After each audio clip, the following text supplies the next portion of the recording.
Hi, എല്ലാവർക്കും നമസ്കാരം. നമ്മൾ ഇന്ന് സംസാരിക്കാൻ പോകുന്ന വിഷയം +2 കഴിഞ്ഞ ആളുകൾക്ക് 17 വയസ്സിനും 28 വയസ്സിനും ഇടയിലുള്ള ആളുകളാണ്. അതിനും ഏജ് റിലാക്സേഷനൊക്കെ ഉണ്ട്.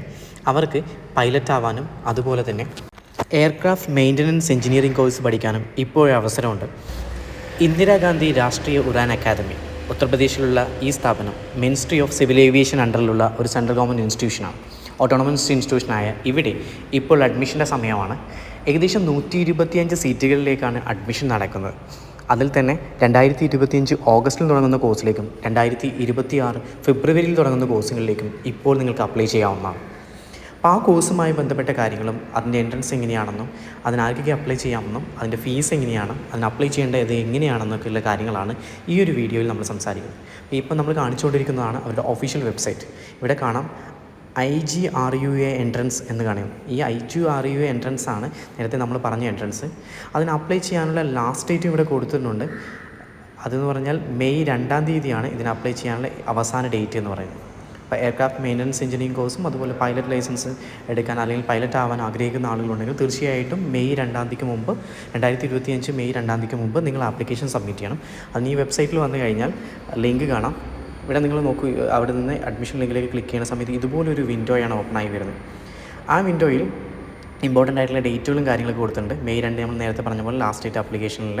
അതുപോലെ തന്നെ മെയ് 19-ാം തീയതിയാണ് ഡൗൺലോഡ് ചെയ്യേണ്ടത് അഡ്മിറ്റ് കാർഡ്. മെയ് 24-ാം തീയതി ഓൺലൈനായിട്ട് റിട്ടേൺ എക്സാമിനേഷൻ കണ്ടക്ട് ചെയ്യുന്നതെന്ന് പറയുന്നുണ്ട്. അതുപോലെ തന്നെ ജൂൺ 6-ാം തീയതിയാണ് ഇൻ്റർവ്യൂ കണ്ടക്ട് ചെയ്യുന്നതെന്ന് പറയുന്നു. ജൂൺ 24-ാം തീയതി അതുപോലെ തന്നെ പൈലറ്റ് ഇൻ്റർവ്യൂ കണ്ടക്ട് ചെയ്യും. നേരത്തെ പറഞ്ഞ എഞ്ചിനീയറിംഗ് ഇൻഡസ്ട്രി ആ ഇൻ്റർവ്യൂ ആണെങ്കിൽ ജൂൺ 6-ാം തീയതി എന്ന് പറഞ്ഞ്. ജൂലൈ 15-ാം തീയതിയാണ് ഫൈനൽ റിസൾട്ട് പബ്ലിഷ് ചെയ്യാൻ പോകുന്നത്. ജൂലൈ 26-ാം തീയതിയാണ് ലാസ്റ്റ് ഡേറ്റ് പേയ്മെൻറ്റ്. അതായത് നമ്മൾ കമൻസ്മെൻറ്റ് ഫീസ് ഉണ്ട്, അതെങ്ങനെയാണെന്നുള്ള കാര്യം അതിൻ്റെ എമൗണ്ട് ഞാൻ പറയാം. അതിന് ലാസ്റ്റ് ഡേറ്റ് ജൂലൈ 26-ാണ്. ഓഗസ്റ്റ് 20-ാം തീയതിയാണ് ഡേറ്റ് ഓഫ് കമൻസ്മെൻറ്റ് അല്ലെങ്കിൽ ജോയിനിങ് എന്ന് പറയുന്ന ഡേറ്റ് എന്ന് പറയുന്നത്.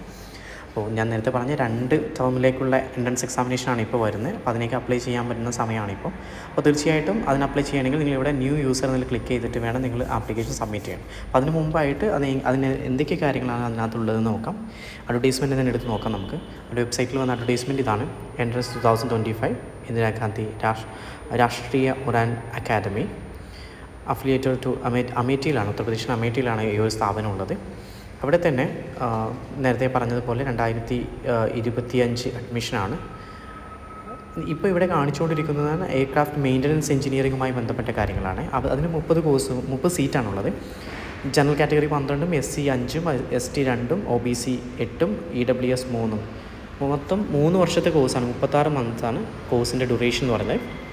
മിനിമം ഏജ് എന്ന് പറഞ്ഞാൽ 17 ഇയേഴ്സാണ്. അതിന് മാത്രമാണ് 30 സീറ്റുള്ളത്.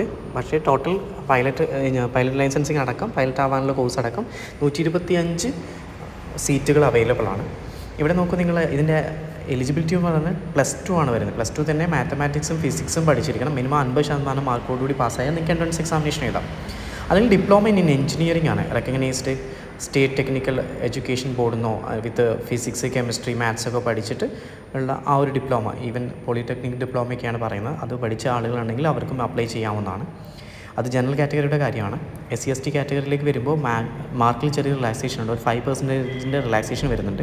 45% മാർക്ക് ഉണ്ടെങ്കിൽ അവർക്കും അപ്ലൈ ചെയ്യാവുന്നതാണ്. ഇതുപോലെ തന്നെ +2 അതുപോലെ തന്നെ ഡിപ്ലോമ ഉദ്ദേശിക്കുന്നത് പോളിടെക്നിക് ഡിപ്ലോമയാണ്. അതുണ്ടെങ്കിൽ അവർക്ക് തീർച്ചയായിട്ടും അപ്ലൈ ചെയ്യാം. മാത്സും ഫിസിക്സും പഠിച്ചിരിക്കണം. പോളിടെക്നിക് ആണെങ്കിൽ കെമിസ്ട്രിയും കൂടെ പഠിച്ചിരിക്കണം. മെറ്റീരിയൽ സയൻസ് ഇവിടെ എഞ്ചിനീയറിംഗിലൊന്നും പറയുന്നില്ല, ഹൈറ്റിനെ കുറിച്ചൊന്നും പറയുന്നില്ല. മെഡിക്കൽ സർട്ടിഫിക്കറ്റ് വേണം. ട്രെയിനിങ് ഫീ വരുന്നത് മൊത്തം 4.5 ലക്ഷം രൂപയാണ് എഞ്ചിനീയറിംഗിന് വേണ്ടിയിട്ട് ഫീസ് വരുന്നത്. ലോഡ്ജിങ് ഫീസ് വരുന്നത് ഒരു മന്തിലേക്ക് അക്കോമഡേഷന് വേണ്ടി വരുന്നത് 10,000 റുപ്പീസ് പെർ മന്താണ് വരുന്നത്. എക്സാമിനേഷൻ വരുന്നത് ഓൺലൈനാണ്, കമ്പ്യൂട്ടർ ബേസ്ഡ് ടെസ്റ്റാണ്. അതുപോലെ ഇൻ്റർവ്യൂ ഉണ്ടാവും എന്ന് പറയുന്നു. എക്സാമിനേഷൻ സെൻറ്റേഴ്സ് ഇവിടെ കൊടുത്തിട്ടുണ്ട്. അത് ഓപ്ഷൻ 4 സെൻറ്റേഴ്സ്, അത് ക്ലിക്ക് ചെയ്ത് കഴിഞ്ഞാൽ നിങ്ങൾക്ക് എവിടേക്കാണ് ഉള്ളത് നോക്കാം. കേരളത്തിൽ ഓൾറെഡി നമുക്ക് എക്സാമിനേഷൻ സെൻറ്റർ ഉണ്ട്. 24-ാം തീയതി മെയ് 24-ാം തീയതിയാണ് എൻട്രൻസ് എക്സാമിനേഷൻ കണ്ടക്ട് ചെയ്യാൻ ഉദ്ദേശിക്കുന്ന ഡേറ്റ്. സിലബസ് എന്ന് പറഞ്ഞാൽ general English, maths, physics, reasoning, current affairs +2 ലെവലാണ്. ഒബ്ജക്റ്റീവ് ടൈപ്പ് ക്വസ്റ്റ്യൻസ് മാത്രമേ ഉണ്ടാവുള്ളൂ. നോ നെഗറ്റീവ് മാർക്സ് ഇല്ല എന്നും കൂടി അതിൻ്റെ കൂടെ ചേർത്ത് വായിക്കണം. അതുപോലെ തന്നെ ക്വാളിഫൈ ചെയ്യുന്നതിൽ ഈ SC ST അതുപോലെ EWS OBC കാറ്റഗറിക്ക് 5% കുറഞ്ഞ മാർക്കാണെങ്കിലും അവർക്ക് ക്വാളിഫൈ ചെയ്യാവുന്നതാണ്. കട്ട് ഓഫിനേക്കാളും 5% കുറവ് മതി. നിങ്ങളതുപോലെ തന്നെ നിങ്ങളുടെ ഫോട്ടോഗ്രാഫൊക്കെ അപ്ലോഡ് ചെയ്യേണ്ട കാര്യങ്ങളും മറ്റു കാര്യങ്ങളും പറയുന്നുണ്ട്. നിങ്ങളുടെ സിഗ്നേച്ചർ ഫോട്ടോഗ്രാഫൊക്കെ അപ്ലൈ ചെയ്യുന്ന സമയത്ത് നിങ്ങൾ അപ്ലോഡ് ചെയ്യേണ്ടതാണ്. അതുപോലെ ഇൻ്റർവ്യൂവിൻ്റെ സമയത്ത് ഈവൻ നിങ്ങൾ ഇൻ്റർവ്യൂവിന് വരുന്ന സമയത്ത് സെക്കൻഡ് ക്ലാസ് ട്രെയിൻ ടിക്കറ്റ് അത് നിങ്ങൾക്ക് റീംബേഴ്സ് ചെയ്ത് തരുന്നതാണ്, അതിൻ്റെ എമൗണ്ട് തിരിച്ചു തരുന്നതാണ്. അതുപോലെ തന്നെ നേരത്തെ പറഞ്ഞ പോലെ ഫീസിൽ ഈ SC ST OBC EWS അല്ലെങ്കിൽ ആ കാറ്റഗറികൾക്കൊന്നും ഫീസിൽ വ്യത്യാസമൊന്നുമില്ല. ഫീസ് എല്ലാവർക്കും ഒരേ ഫീസ് തന്നെയാണ്. ഇൻ്റർവ്യൂവിൻ്റെ സമയത്ത് അഡ്മിറ്റ് കാർഡ് കൊണ്ടുവരണം, സർട്ടിഫിക്കറ്റ് ഈ പറഞ്ഞ പോലെ നേരത്തെ പറഞ്ഞ പോലെ നിങ്ങളങ്ങനെ ഏതെങ്കിലും റിസർവേഷൻ കാറ്റഗറി ആണെങ്കിൽ അതുമായി ബന്ധപ്പെട്ട സർട്ടിഫിക്കറ്റുകൾ, +2 സർട്ടിഫിക്കറ്റ്, ഏജ് പ്രൂഫിൻ്റെ certificate, caste certificate from the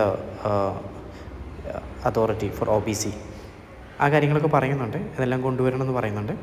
പിന്നെ നേരത്തെ പറഞ്ഞതുപോലെ ഫീസിൻ്റെ കാര്യത്തിൽ ഒരു ഇളവില്ല എന്ന് പറയുന്നത്. പക്ഷേ ഞാൻ നേരത്തെ ഒരു കാര്യം പറഞ്ഞിട്ടുണ്ടായിരുന്നു, കമ്മിറ്റ്മെൻറ്റ് മണി എന്ന് പറഞ്ഞൊരു അത് ഫീസ് അടക്കാനുള്ള കാര്യം പറയുന്നത്. അത് 50,000 രൂപയാണ്. നമുക്ക് സീറ്റ് സെക്യൂർ ചെയ്യണമെങ്കിൽ ഏറ്റവും അവസാനം നമുക്ക് അഡ്മിഷൻ കിട്ടി കഴിഞ്ഞാൽ സീറ്റ് സെക്യൂർ ചെയ്യണമെങ്കിൽ 50,000 രൂപ നമ്മൾ അടയ്ക്കണം. അത് തിരിച്ച് കിട്ടാത്ത മണിയാണ്, തിരിച്ച് കിട്ടത്തില്ല. പക്ഷേ വേറെ കാര്യമുണ്ട്, ടോട്ടൽ ഫീസ് 4 ലക്ഷമാണല്ലോ. ആ 4 ലക്ഷത്തിൽ നിന്ന് 50,000 കുറയും. പിന്നെ നമ്മൾ ക്ലാസ് സ്റ്റാർട്ട് ചെയ്യുന്ന സമയത്ത് പിന്നെ അതിൻ്റെ ബാക്കി എമൗണ്ട് അടച്ചാൽ മതിയാവും. അതുപോലെ തന്നെ നിങ്ങൾ ശ്രദ്ധിക്കേണ്ട കാര്യം എന്ന് വെച്ചാൽ ഞാൻ നേരത്തെ പറഞ്ഞ ഒന്നുകൂടി ശ്രദ്ധിക്കുക, ഈ പറയുന്നത് എഞ്ചിനീയറിങ്ങുമായി ബന്ധപ്പെട്ട കാര്യങ്ങളാണ്. ഈവൻ നിങ്ങൾക്ക് പൈലറ്റ് ആവാൻ ആഗ്രഹമുണ്ടെങ്കിൽ അതിനാണ് ഏറ്റവും കൂടുതൽ സീറ്റ് അലോട്ട് ചെയ്തിരിക്കുന്നത്. ഏകദേശം 95ഓളം സീറ്റുകൾ അലോട്ട് ചെയ്തിരിക്കുന്നത് അതിലാണ്. ആ സീറ്റുകൾക്ക് വേണ്ടി നിങ്ങൾ അപ്ലൈ ചെയ്യാൻ ആഗ്രഹിക്കുന്നുണ്ടെങ്കിൽ നിങ്ങളെ സംബന്ധിച്ചിടത്തോളം നിങ്ങൾ ഇതേ വെബ്സൈറ്റിൽ നിന്ന് തന്നെ ആപ്ലിക്കേഷൻ സബ്മിറ്റ് ചെയ്യുക. ഇതേ ക്വാളിഫിക്കേഷൻ തന്നെയാണ്, ക്വാളിഫിക്കേഷനിലൊന്നും മാറ്റമില്ല. ഏജിൽ പക്ഷേ മാറ്റമുണ്ട്. ഏജ് 17 വയസ്സ് മുതൽ 28 വയസ്സ് വരെയാണ് ഏജ് പറയുന്നത്. അതിൽ തന്നെ OBCക്ക് 3 വയസ്സിൻ്റെയും SC STക്ക് 5 വയസ്സിൻ്റെയും റിലാക്സേഷൻ ഉണ്ട്. ഫീസ് വ്യത്യാസമുണ്ട്. ഫീസ് 45 ലക്ഷം രൂപ ഫീസായിട്ട് വരുന്നുണ്ട്. അത് 2 വർഷത്തെ കോഴ്സാണ്, 24 മാസത്തെ കോഴ്സാണ്. എഞ്ചിനീയറിംഗ് ആണെങ്കിൽ ഈ എഞ്ചിനീയറിംഗ് പ്രോഗ്രാം 3 വർഷത്തെ ആണെങ്കിൽ പൈലറ്റ് ആവാനുള്ള കോഴ്സിന് 2 വർഷമാണ്, 24 മാസമാണ് അതിൻ്റെ ഡ്യൂറേഷനായിട്ട് പറയുന്നത്. ഡേറ്റുകൾ വീണ്ടും പറയുന്നതുകൊണ്ട് ഞാനത് റിപ്പീറ്റ് ചെയ്യുന്നില്ല. അപ്പോൾ +2 കഴിഞ്ഞ് 50% മാർക്കോട് കൂടി ഫിസിക്സും മാത്സും പഠിച്ച ആളുകളാണെങ്കിൽ നിങ്ങൾക്ക് ഇതിന് അപ്ലൈ ചെയ്യാം. അതിന് ഈ ഒരു QR കോഡ് നിങ്ങൾ സ്കാൻ ചെയ്താൽ മതി. ഒന്നുകിൽ ഇങ്ങനെ സ്കാൻ ചെയ്തിട്ട് നിങ്ങൾക്ക് ഡയറക്റ്റ് നിങ്ങൾ അപ്ലൈ ചെയ്യേണ്ട സ്ഥലത്തേക്ക് പോകും. അതല്ലെങ്കിൽ ഞാൻ നേരത്തെ കാണിച്ചിരുന്ന സൈറ്റ് ഉണ്ടല്ലോ, ഇതാണ് ആ സൈറ്റ്.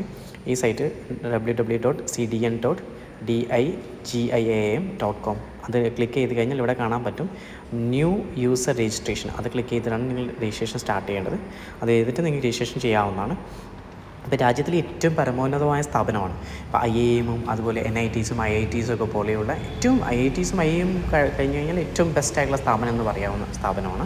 അപ്പോൾ തീർച്ചയായിട്ടും ഈ ഒരു സ്ഥാപനത്തിൽ പഠിക്കാൻ ആഗ്രഹമുണ്ട് അല്ലെങ്കിൽ പൈലറ്റ് ആവാൻ ആഗ്രഹമുള്ളതാണെങ്കിൽ തീർച്ചയായിട്ടും നിങ്ങൾക്ക് അപ്ലൈ ചെയ്യാവുന്നതാണ്. അപ്പോൾ പ്രിയമുള്ളവരെ, ഈ ഒരു ഇൻഫർമേഷൻ നിങ്ങൾക്കെല്ലാവർക്കും ഉപകാരപ്രദമായി എന്ന് വിശ്വസിക്കുന്നു. ഇതുപോലെ എഡ്യൂക്കേഷൻ റിലേറ്റഡ് ആയതില്ല കൂടുതൽ വീഡിയോസ് കാണാൻ നമ്മുടെ ചാനൽ സബ്സ്ക്രൈബ് ചെയ്യുക. അതുപോലെ തന്നെ ഈ വിവരം മറ്റുള്ളവരിലേക്ക് കൂടി എത്തിക്കുവാൻ മാക്സിമം ഷെയർ ചെയ്യുക. നിങ്ങളുടെ വിലയേറിയ അഭിപ്രായങ്ങളും നിർദ്ദേശങ്ങളും ഈ വീഡിയോയ്ക്ക് താഴെ കമൻറ്റ് ചെയ്യുക.